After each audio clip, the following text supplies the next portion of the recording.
Have you ever felt na kahit gaano ka kasipag, parang wala ka pa ring ipon? Lagi ka nagpapadala, nagtatrabaho, pero hindi lumalago ang pera mo. If that sounds like you, then this video is for you.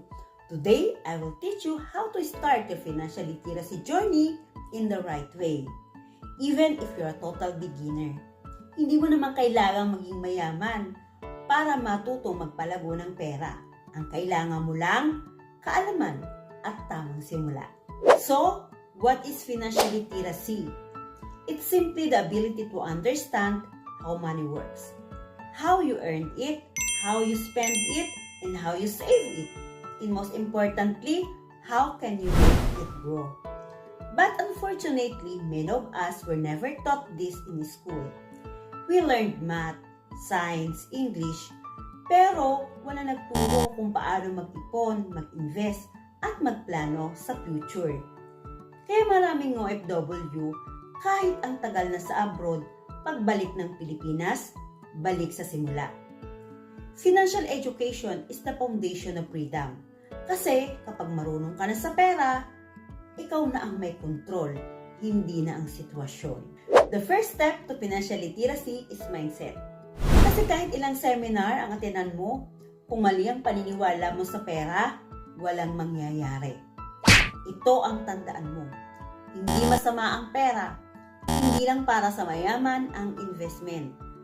At hindi mo kailangan maghintay ng malaking income bago ka matutong mag-ipon. The right mindset says, I can learn, I can grow, I can change my financial story. At dito pumapasok ang role ng education, tulad ng ginagawa namin sa IMG.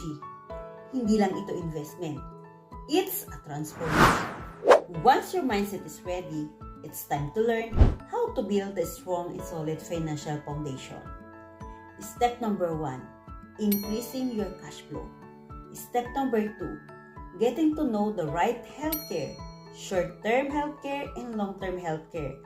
Number 3, how to get a proper protection. Number 4, management debt. Number 5, emergency fund. And last but not the least, number 6, investment. Ito ang tinuturo sa IMG, step by step.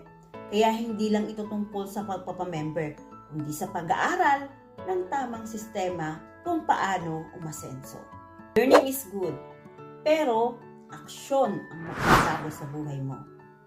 Start small, open emergency fund, attend financial workshop, talk to IMG mentors. Remember this line, you don't have to be great to start, but you need to start to be great. Kahit maliit na hakbang, basta consistent ka, malayo ang mararating mo. So if you're a beginner, this is your moment. Start your financial literacy journey in the right way, by learning, not guessing. If you find value in this video, please like, share, and subscribe. At kung gusto mong matutunan ng step-by-step through IMG, just send me a message or comment below. Baka ito na ang simula ng pagbabago ng financial life mo. I'm Janice, OFW, Financial Educator, and remember, ang tunay na yaman nagsisimula sa kaalaman.